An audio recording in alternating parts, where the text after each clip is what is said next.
Hello friends, welcome to தியா சமையல். இன்னைக்கு என்ன சமைக்க போறேன்னா சிவப்பு முளைக்கீரை வச்சு ஒரு கடையல் தான் பண்ண போறோம். சிவப்பு கீரை சாப்பிட்றதுனால உடம்புல இருக்கிற ரத்த ஓட்டத்தை சீரா வச்சுக்கும். அதே சமயத்துல உடம்புல இருக்கிற நச்சுத்தன்மையை நீக்கி உடம்ப ரொம்ப ஆரோக்கியமா வச்சுக்கும்.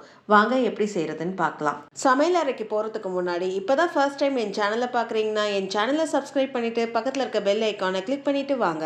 100 கிராம் துவரம் பருப்பு எடுத்திருக்கேன். ஒரு கட்டு கீரைக்கு 100 கிராம் பருப்பு கரெக்டாக இருக்கும். பருப்பை நல்லா கழுவி எடுத்துட்டு 2 கிளாஸ் தண்ணி சேர்த்துக்கோங்க.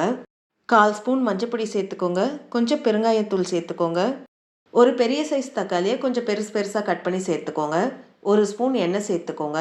எல்லாம் ஒன்று சேர நல்லா கிளறி விட்டு குக்கர் மூடி போட்டு ஒரு 3 விசில் விட்டு எடுத்துக்கோங்க. ஒருவேளை நீங்கள் பருப்பு ஊற வச்சுருந்தீங்கன்னா 2 விசில் விட்டு எடுத்தால் போதும். பருப்பு வேகிறதுக்குள்ளே நம்ம கீரையை க்ளீன் பண்ணி எடுத்துக்கலாம். ஒரு கட்டு கீரையை க்ளீன் பண்ணி எடுத்திருக்கேன். கீரையோட தண்டு ரொம்ப இளம் தண்டாக இருந்தால் நீங்கள் தண்டை கூட சேர்த்துக்கோங்க. கீரையை ஒரு 2க்கு 3 வாட்டி தண்ணியில் நல்லா அலசி எடுத்து ஒன்றும் பாதியமாக கட் பண்ணி எடுத்துக்கோங்க. ஏன்னா ஒன்றும் பாதியமாக கட் பண்ணி சேர்க்கும் போது கடையிறதுக்கு ரொம்ப ஈஸியாக இருக்கும். அதனால கட் பண்ணி சேர்த்துக்கோங்க. 3 விசில் ப்ரெஷரும் நல்லா ரிலீஸ் ஆயிடுச்சு. மூடியை திறந்து பார்ப்போம். பருப்பு நல்லா வெந்து வந்திருக்கு. பூ மாதிரி வெந்து வந்திருக்கு பாருங்க. இப்ப குக்கரை அடுப்புல ஏத்திட்டு அடுப்பை பத்த வச்சுக்கோங்க. இப்ப இதுல ஒரு மீடியம் சைஸ் வெங்காயத்தை கட் பண்ணி சேர்த்துக்கோங்க. 7ல இருந்து 8 பூண்டு தோல் உரிச்சு சேர்த்துக்கோங்க.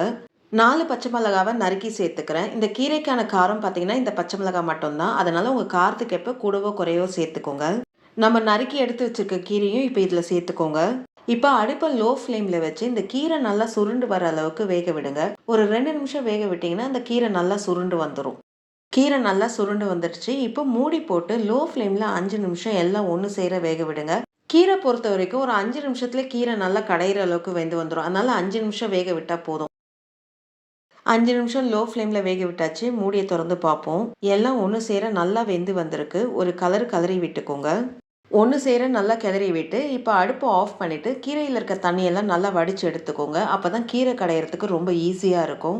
கீரை நல்லா சூடாக இருக்கும் போதே நீங்கள் மத்தோ ஹேண்ட் பீட்டரோ இல்லை கரண்டியோ உங்கள் வாட்டத்துக்கு ஏற்ப எது வசதியோ அதுக்கேற்ற மாதிரி நீங்கள் கடைஞ்சி எடுத்துக்கோங்க. கீரை கடையும் போதே கீரைக்கு தேவையான கல் உப்பை சேர்த்து கடைஞ்சி எடுத்துக்கோங்க. கீரை சூடாக இருக்கும் போதே கடைஞ்சிக்கோங்க. அப்போ தான் ஈஸியாக இருக்கும். ஒருவேளை நீங்கள் ஆற விட்டு கடைஞ்சிங்கன்னா கீரை கடைய ரொம்ப கஷ்டமாக இருக்கும். கீரை நல்லா கடைஞ்சி எடுத்தாச்சு. இப்போ நம்ம வடித்து எடுத்து வச்ச தண்ணியை இந்த கீரையிலே சேர்த்துக்கோங்க. இப்போ கீரையை நம்ம தாளித்து விட்டுடலாம். தாளிக்க ஒரு பேன் எடுத்துக்கோங்க. பேன் நல்லா சூடான பிறகு 1 டேபிள் ஸ்பூன் எண்ணெய் சேர்த்துக்கோங்க. எண்ணெய் நல்லா சூடான பிறகு 1/2 ஸ்பூன் கடுகு சேர்த்துக்கோங்க. 1/2 ஸ்பூன் சீரகம் சேர்த்துக்கோங்க. 2 காஞ்ச மிளகாவை கிள்ளி சேர்த்துக்கோங்க. 5 பல்லு பூண்டு நல்லா இடித்து சேர்த்துக்கோங்க. 10 சின்ன வெங்காயத்தை பொடிசா நறுக்கி சேர்த்துக்கோங்க. கொஞ்சம் கருவேப்பிலை சேர்த்துக்கோங்க. சின்ன வெங்காயம் நல்லா செவந்து வர அளவுக்கு வதக்கி விடணும். ஒரு 2லேருந்து 3 நிமிஷம் அந்த எண்ணெயில் வதக்கி விட்டிங்கன்னா சின்ன வெங்காயம் நல்லா செவந்து வந்துடும். வெங்காயம் ஓரளவுக்கு வதக்கி வந்த பிறகு கொஞ்சம் பெருங்காயத்தூளை சேர்த்துக்கோங்க. பெருங்காயத்தூள் சேர்த்து எல்லாம் ஒன்று சேர நல்லா வதக்கி விட்டுக்கோங்க. வெங்காயம் நல்லா வதங்கி வந்துடுச்சு. இப்போ இதில் நம்ம கடைஞ்சி வச்சிருக்க கீரையை சேர்த்துக்கோங்க. கீரை சேர்த்து எல்லாம் ஒன்று சேர ஒரு கலரி விட்டு அடுப்பு ஆஃப் பண்ணிக்கோங்க. ரொம்ப ஆரோக்கியமான சிவப்பு கீரை வச்சு ஒரு கடையல் ரெடி ஆயிடுச்சு. இந்த வீடியோ உங்களுக்கு பிடிச்சிருக்கும்னு நினைக்கிறேன். அப்படியே ஒரு லைக்கை தட்டுங்க. மறக்காம என் சேனலை சப்ஸ்கிரைப் பண்ணிட்டு பக்கத்தில் இருக்க பெல் ஐக்கானை கிளிக் பண்ணுங்க. வரும் நாட்கள் இனிதே அமைய நல்வாழ்த்துக்கள். நன்றி, வணக்கம்.